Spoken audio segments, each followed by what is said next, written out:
அணி திரள்வோம் இறை மக்களே, அன்பில் வாழ்வோம் ஓர் குலமாய். அனைத்தும் படைத்து அழைத்து காக்கும் அன்பு தெய்வம் அழைக்கின்றார். மக்களின் மீட்பர் நாமே என்கிறார் ஆண்டவர். எத்தகைய இடுக்கண்களில் என்னை கூவி அழைத்தாலும் நான் அவர்களுக்கு செவி சாய்ப்பேன். நான் என்றும் அவர்களுக்கு ஆண்டவராய் இருப்பேன். தந்தை மகன் தூய ஆவியாரின் பெயராலே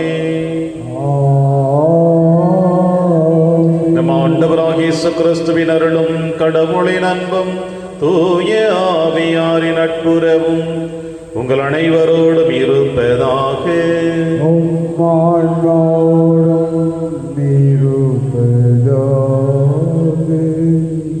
இறையாட்சி பணிக்காக தன் சீடர்களை ஆண்டவர் இயேசு கிறிஸ்து வழி அனுப்புகிறார். வழி அனுப்புகிற ஆண்டவர் இயேசு கிறிஸ்து அவர்களுக்கு அதிகாரத்தை கொடுக்கிறார். அதிகாரம் என்று காணப்படுகின்ற பொழுது இந்த மண்ணுலகிலே ஒவ்வொரு மனிதனுடைய உள்ளத்தின் ஆழத்தில் எழுவது அடுத்தவர்களை அடக்கி ஆளுவது என்றுதான். ஆனால் இறைவனுடைய அதிகாரம் என்பது இருளை அகற்ற வேண்டும், அசுத்தங்களை விரட்ட வேண்டும். இறை சாயலாக படிக்கப்பட்ட ஒவ்வொரு மனிதனுடைய ஆன்மா அழிந்து விடக்கூடாது. அந்த ஆன்மாவிற்கு இடையூறாக இருக்கின்ற அசுத்தங்களை விரட்டக்கூடிய அதிகாரத்தை தான் ஆண்டவர் இயேசு கிறிஸ்து தன் சீடர்களுக்கு கொடுத்து அனுப்புகிறார்.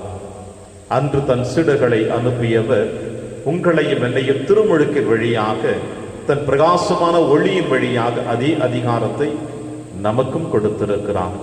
பயன்படுத்தி இருக்கிறோமா என்று சிந்தித்து இந்த திருப்பலியிலே நாம் அனைவரும் பக்தியோடு பங்கெடுப்போம். இல்லாமல்ல இறைவனிடமும் சகோதர சகோதரிகளே, உங்களிடமும் நான் பாவியினை ஏற்றுக்கொள்கின்றேன். ஏனெனில் என் சிந்தனையாலும் சொல்லாலும் செயலாலும் கடமையில் தவறியதாலும் பாவங்கள் பல செய்தேன். என் பாவமே, என் பாவமே, என் பெரும் பாவமே. ஆகையால் எப்போதும் கன்னியான புனித மரியாவையும் வானதூத புனிதர் அனைவரையும், சகோதர சகோதரிகளே, உங்களையும் நம் இறைவனாகிய ஆண்டவரிடம் எனக்காக வேண்டிக் கொள்ள மன்றாடுகின்றேன். இல்லாமல்ல இறைவன் நம் மீது இரக்கம் வைத்து நம் பாவங்களை மன்னித்து நம்மை நிலை வாழ்வுக்கு அழைத்து செல்வராக.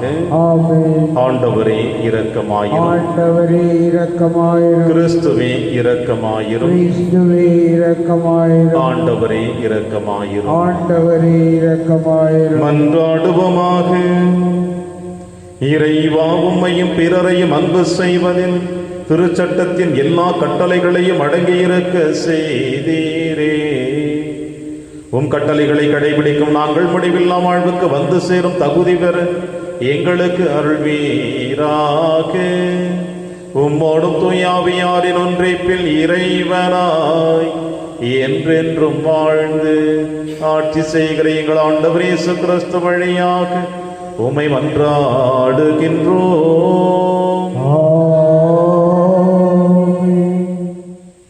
நாங்கள் அடிமைகளாக இருந்தும் எம் கடவுளாகிய நீர் எங்களை அடிமைத்தனத்திற்கு கையளிக்கவில்லை. எஸ்ரா நூலிலிருந்து வாசகம். பிரிவு 9, இறை வாக்குகள் 5 முதல் 9 முடிய.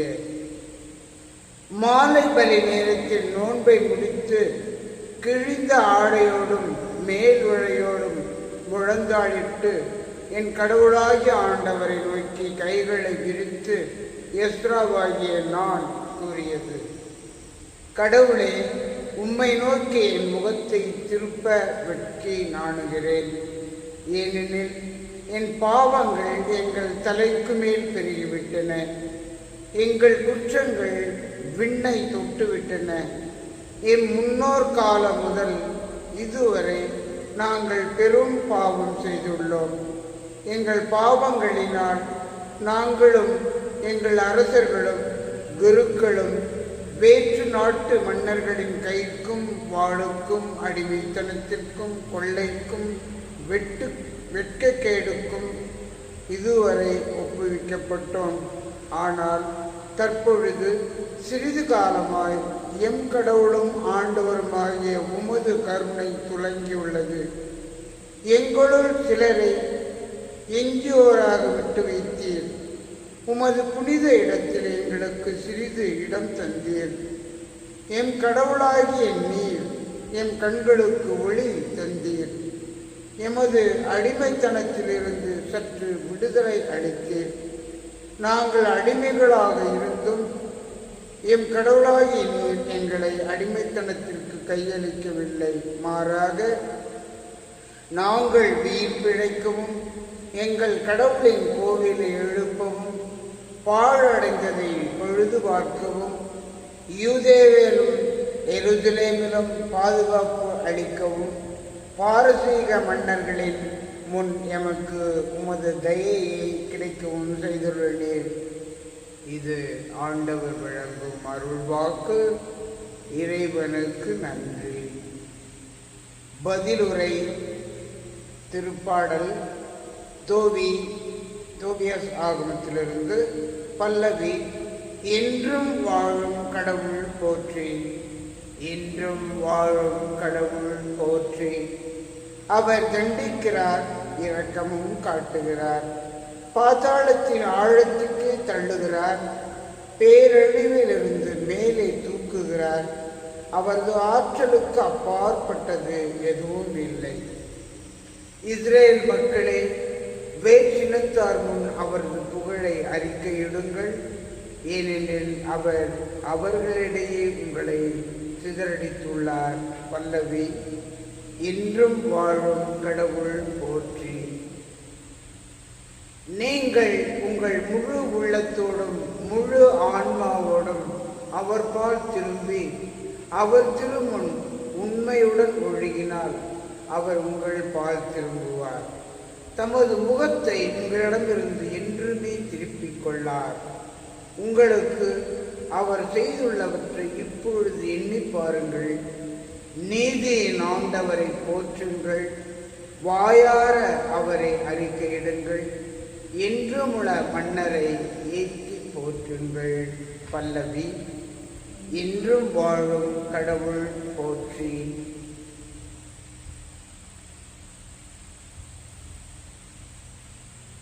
நான் அடிமையாய் வாழும் நாட்டில் அவரை போற்றுவேன். அவருடைய ஆற்றலையும் மேன்மையையும் பாவ நாட்டமுள்ள இனத்தார் முன் அறிக்கையிடுவேன். பாவிகளே, மனம் திரும்புங்கள், அவர் திருமுன் நேர்மையுடன் ஒழுகுங்கள். ஒருவேளை அவர் உங்கள் மீது அன்பு கூறுவார், உங்களுக்கு இரக்கம் காட்டுவார். பல்லவி. என்றும் வாழும் கடவுள் போற்றி. வாழ்த்துளி. அல்லேலூயா, அல்லேலூயா. காலம் நிறைவேறிவிட்டது, இறையாட்சி நெருங்கி வந்துவிட்டது. மனம் மாறி நற்செய்தியை நம்புங்கள். அல்லேலூயா. ஆண்டவர் உங்களுடன் இருப்பாராக. ஆன்மாவோடும் இருப்பாராக. லூக்கா எழுதிய பரிசுத்த நற்செய்தியிலிருந்து வாசகம். ஆண்டவரே, வாழ்ச்சி உமக்கே. இயேசு 12 ஒன்றாக வரவழைத்து பேய்களை எல்லாம் அடக்கவும் பிணிகளை போக்கவும் வல்லமையும் அதிகாரமும் அவர்களுக்கு கொடுத்தார். இறையாட்சி பற்றி பறைசாற்றவும் உடல் நலம் குன்றியோரின் பிணி தீர்க்கவும் அவர்களை அனுப்பினார். அப்பொழுது அவர்களை நோக்கி, பயணத்திற்கு கைத்தடி, பை, உணவு, பணம் போன்ற எதையும் எடுத்து கொண்டு போக வேண்டாம். ஓர் அங்கி போதும். நீங்கள் எந்த வீட்டிற்குள் சென்றாலும் அங்கேயே தங்கியிருங்கள். அங்கிருந்தே புறப்படுங்கள். உங்களுக்கு ஏற்றுக்கொள்ளாதவர்களுடைய நகரை விட்டு புறப்படும் பொழுது உங்கள் கால்களில் படிந்துள்ள தூசியை உதறிவிடுங்கள். இதுவே அவர்களுக்கு எதிரான சான்றாகும் என்றார். அவர்கள் ஊர் ஊராக சென்று எங்கும் நற்செய்தி அறிவித்து நோய்களை குணமாக்கினார்கள். ஆண்டவரின் அருள்வாக்கு. கிறிஸ்துவே, உமக்கு புகழ்.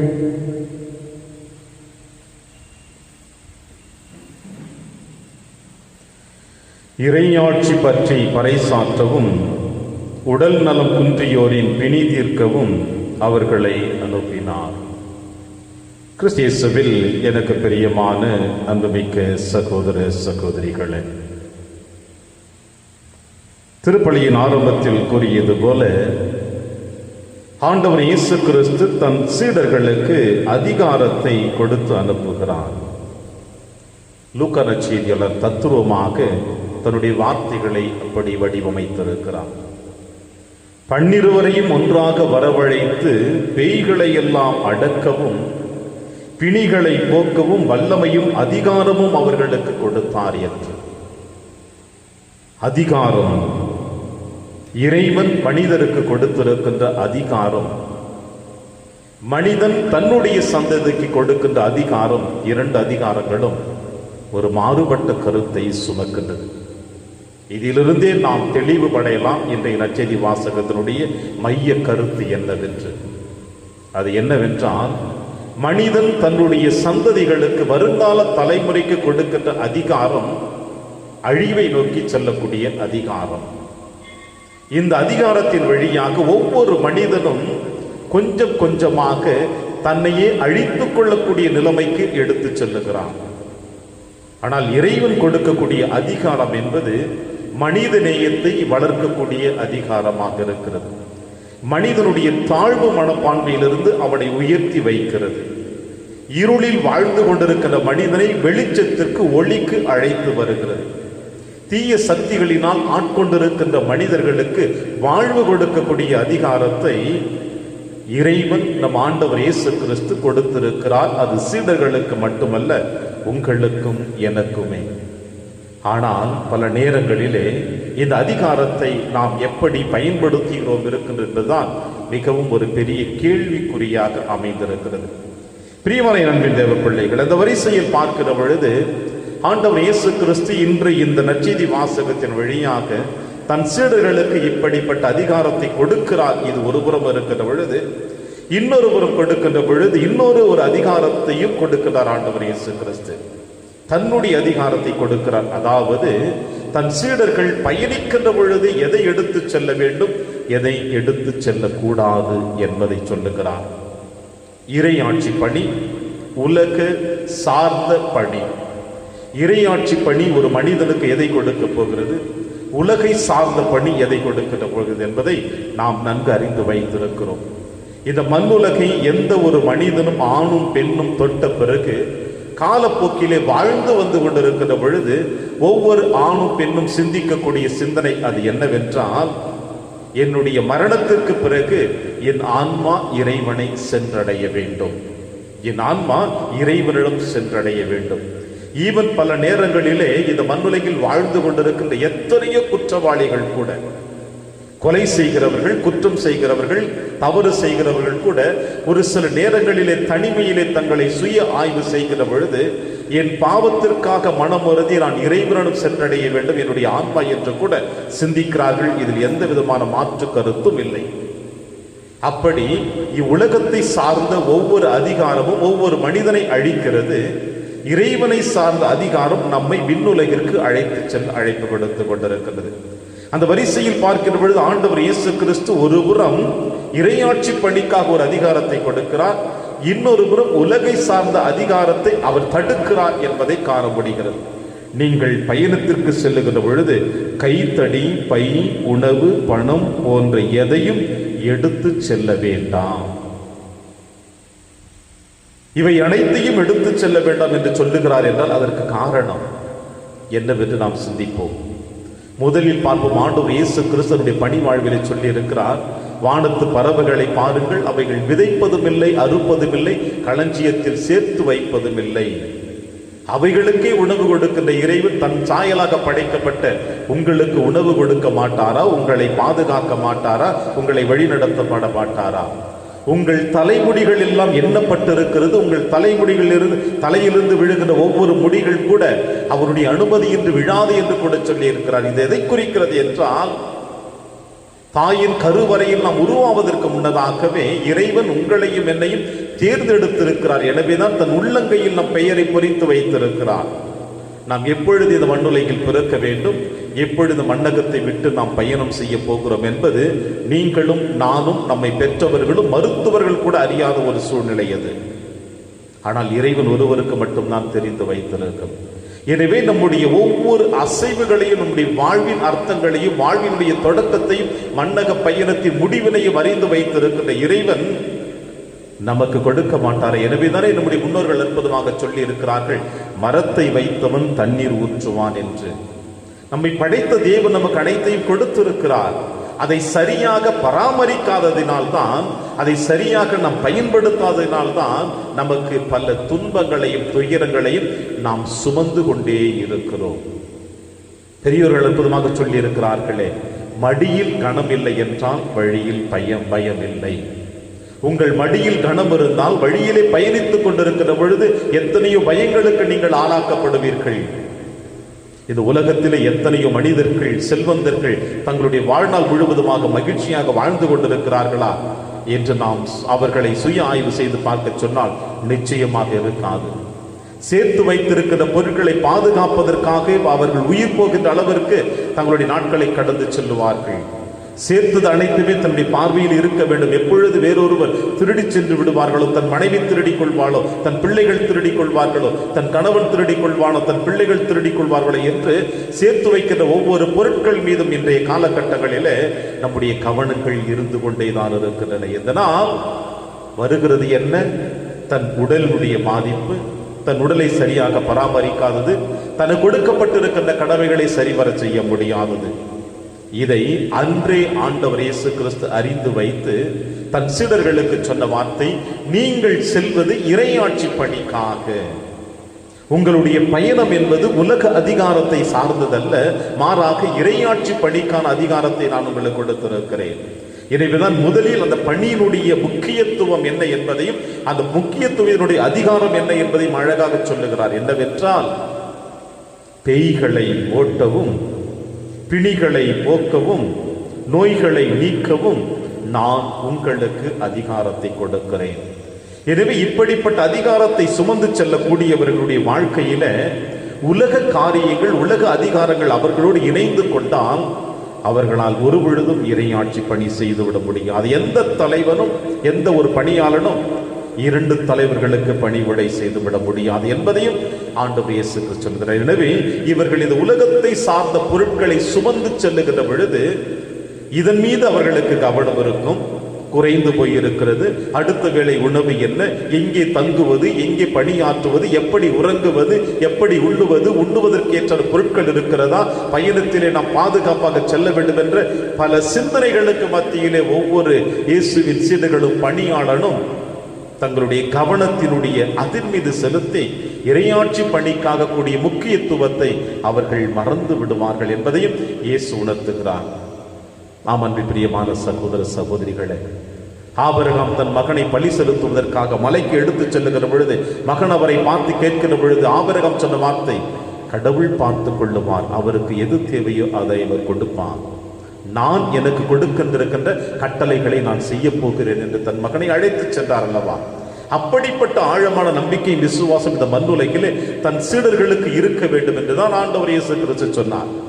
எனவே தான் மறையுரையின் ஆரம்பத்திலே சொன்னேன், இறைவன் கொடுத்திருக்கின்ற அதிகாரம் மனிதர்களுக்கும், மனிதர்களுக்கு தன் சந்ததிகளுக்கு, தன்னுடைய வருங்கால சந்ததியர்களுக்கு கொடுத்திருக்கின்ற அதிகாரம் அழிவை நோக்கியது என்று சொன்னேன்.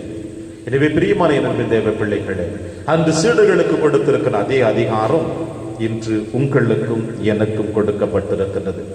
ஒவ்வொரு கத்தோலிக்க கிறிஸ்தவரும் திருமுழுக்கின் பொழுது தந்தை கடவுள் ஆண்டவர் இயேசு கிறிஸ்து ஆவியானவர் உங்களுக்கும் எனக்கும் அது அதிகாரத்தை கொடுத்திருக்கிறார். இறையாட்சி பணிக்காக உழைக்கக்கூடிய அதிகாரத்தை கொடுக்கிறார். நமக்கும் அந்த வல்லமையை கொடுத்திருக்கிறார், தீமைகளை விரட்டக்கூடிய வல்லமையை. ஏனென்றால் நீங்களும் நானும் நம்முடைய உள்ளத்தின் ஆழத்தில் இருக்கிற தீமைகளை, அசுத்தங்களை, இருளை அகற்றக்கூடிய அந்த அதிகாரம் நமக்குள் இருந்தால்தான் அடுத்தவர்களுக்கு அதை நம்மால் பயன்படுத்த முடியும். நமக்குள் இருக்கின்ற அந்த தீமைகளை நம்மால் விரட்ட முடியாமல், நமக்குள் இருக்கின்ற அந்த இருளினை நம்மால் அகற்ற முடியாமல், நாம் எப்படி அடுத்தவர்களுடைய இருளையும் அடுத்தவருடைய தீய சக்திகளையும் நாம் விரட்டி அடிக்க முடியும்? எனவே இதை கருத்தில் கொண்டு ஆண்டவர் இயேசு கிறிஸ்து தன் சீடர்களுக்கு கொடுத்திருக்கிற அந்த அதிகாரத்தை பெற்று நாமும் நம்முடைய வாழ்க்கையிலே இறையாட்சி பணிக்காக நம்மை உழைக்க அழைப்பு கொடுத்திருக்கிறார். எனவே இயேசுவினுடைய அதிகாரத்தை நம்முடைய வாழ்க்கையிலே பயன்படுத்துவோம், இருளை அகற்றுவோம், தீய சக்திகளை விரட்டுவோம். அப்பொழுது நாம் உண்மையுள்ள பணியாளர்களாக நாம் இயேசுவின் சீடர்களாக இந்த மண்ணகத்திலே வாழ முடியும் நம்பிக்கையோடு தொடர்ந்து திருப்பலியில் வந்தாடுவோம். இறைவன் உங்களையும் என்னையும் நிறைவாக ஆசீர்வதிப்பார். ஆமென்.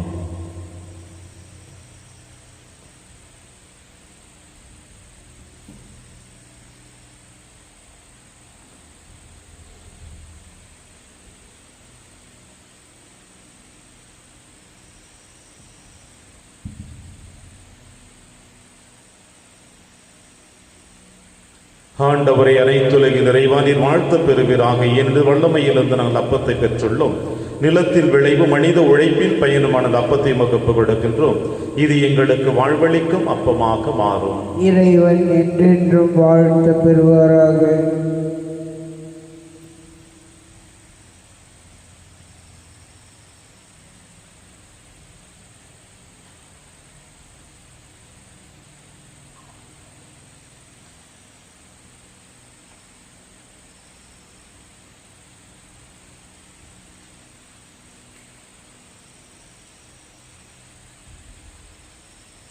ஆண்டவரை அனைத்துலகில் இறைவானின் வாழ்த்து பெறுவீராக. ஏனெனில் வல்லமையிலிருந்து நாம் ரசத்தை பெற்றுள்ளோம். திராட்சை செடியும் மனித உழைப்பின் பயனுமான ரசத்தை மகப்பு கொடுக்கிறோம். இது எங்கள் ஆன்மீக பானமாக மாறும். இறைவன் என்றென்றும் வாழ்த்து பெறுவாராக.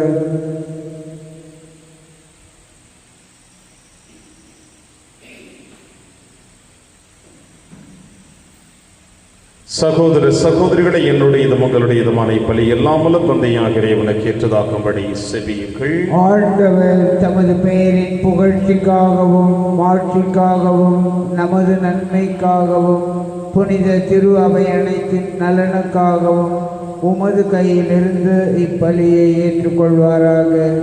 ஆண்டவரை மக்களின் காணிக்கைகளை கனிவுடன் ஏற்றருள உம்மை வேண்டும் என்றோம். அதனால் நம்பிக்கையோடும் பக்தியோடும் அவர்கள் எவற்றை அறிக்கையிடுகின்றார்களோ அவற்றை விண்ணக அருளடையாளங்களால் பெற்றுக் கொள்வார்களாக. எங்கள் ஆண்டவராகிய கிறிஸ்து வழியாக உம்மை மன்றாடுகின்றோம். ஆண்டவர்களோடு இருப்பாராக.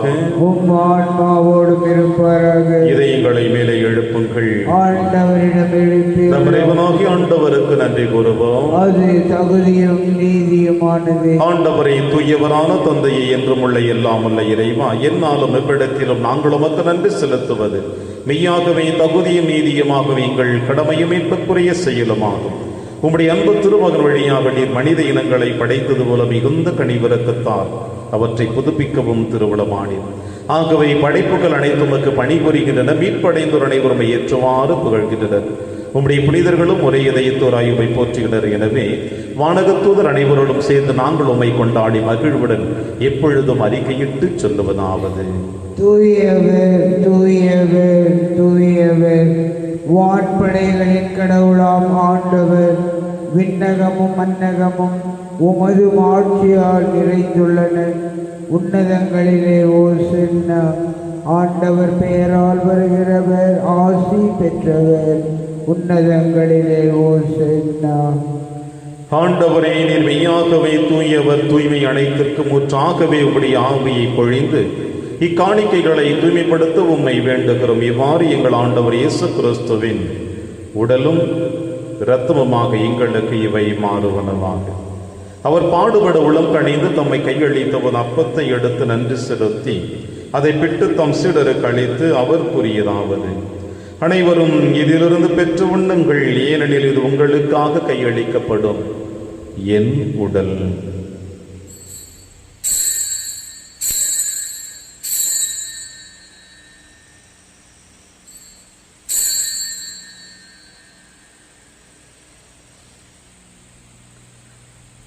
அவன் நம்மை இரவிருந்தை அருந்திய பின் கிண்ணத்தையும் எடுத்து மீண்டும் நன்றி கூறி தம் சீடர்களுக்கு அளித்து அவர் கூறியதாவது: அனைவரும் இதிலிருந்து பெற்று பருகுங்கள், ஏனெனில் இது புதிய நிலையான உடன்படிக்கைக்குரிய என் இரத்தத்தின் கிண்ணம். இது பாவ மன்னிப்புக்கென்று உங்களுக்காகவும் பலருக்காகவும் சிந்தப்படும். இதை என் நினைவாக செய்யுங்கள்.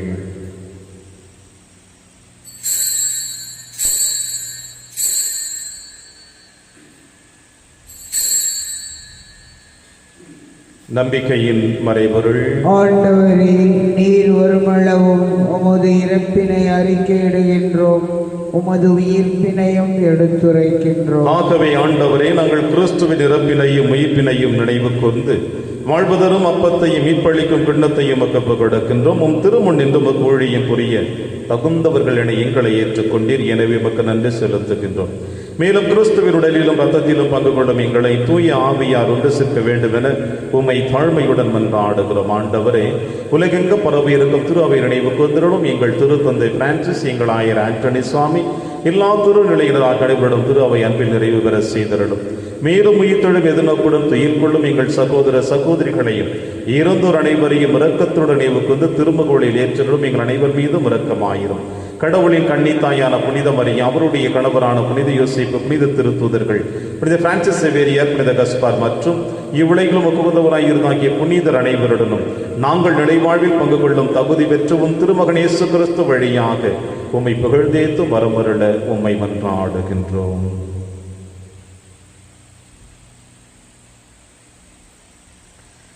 இவர் வழியாக இவரோடு இவரில் எல்லாம் அல்ல இறைவராகிய தந்தையே, தூய ஆவியாரின் ஒன்றிப்பில் எல்லா புகழும் ஆட்சியும் என்றென்றும் உமக்கு உரியதே.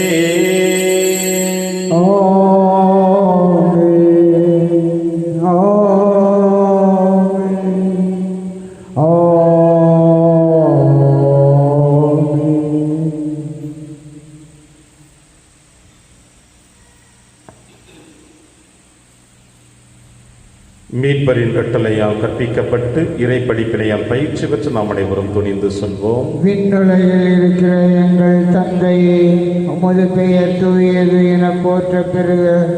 உமது ஆட்சி வருக. உமது திருவுளம் விண்ணுலகில் நிறைவேறுவது போல மண்ணுலகிலும் நிறைவேறுக. எங்கள் அன்றாட உணவை இன்று எங்களுக்கு தாரும். எங்களுக்கு எதிராக குற்றம் செய்வோரை நாங்கள் மன்னிப்பது போல எங்கள் குற்றங்களை மன்னியும். எங்களை சோதனைக்கு உட்படுத்தாதேயும், தீமையிலிருந்து எங்களை விடுவித்தருளும். ஆண்டவரை, தீமை அனைத்திலுமிருந்து எங்களை விடுவித்து எங்கள் வாழ்நாளில் அமைதியை கனிவுடன் அருளவே வந்தாடுகிறோம்.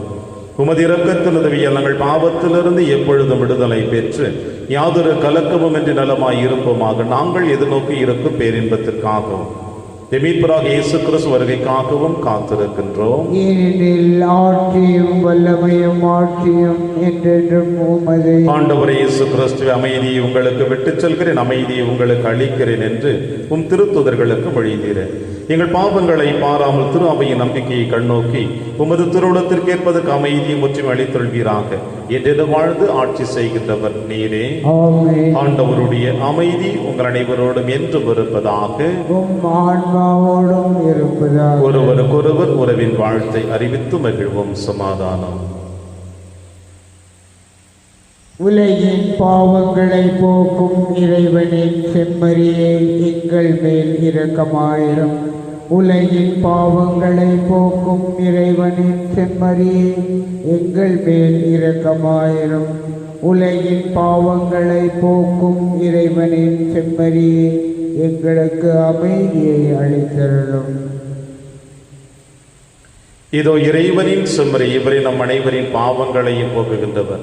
செம்மறியின் விருந்திற்கு அழைக்க பெற்ற நாம் அனைவரும் பேறு பெற்றோர். ஆண்டவரே, நீர் என் இல்லத்தில் எழுந்தருள நான் தகுதியற்றவன். ஆனால் ஒரு வார்த்தை மட்டும் சொல்லியருளும், எனது ஆன்மா நலம் அடையும். கிறிஸ்துவின் திருவுடலும் திருத்தும் காத்து நமக்கு நிலையான வாழ்வளிப்பதாக. ஆமென்.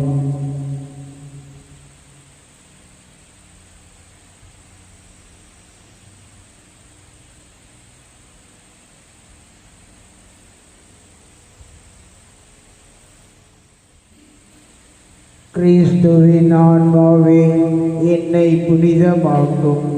கிறிஸ்துவின் திருவுடலே, என்னை மீட்டருளும்.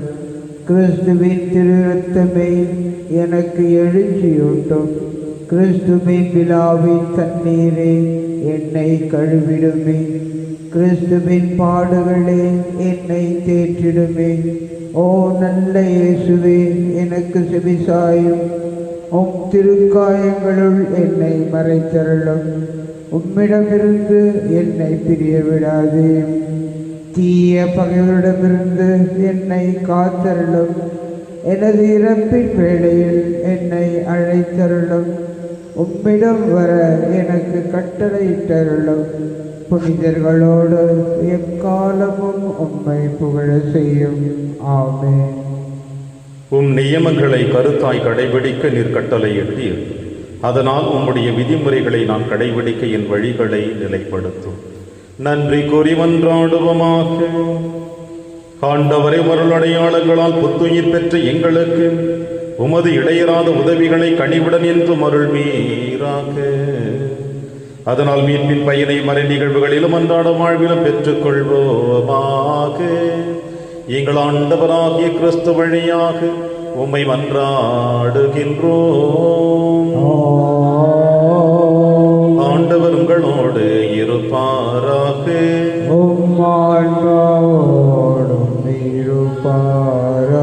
எல்லாம் வல்ல இறைவன் தந்தை மகன் தூயாவியார் உங்கள் அனைவரையும் நிறைவாக ஆசீர்வதிப்பாராக.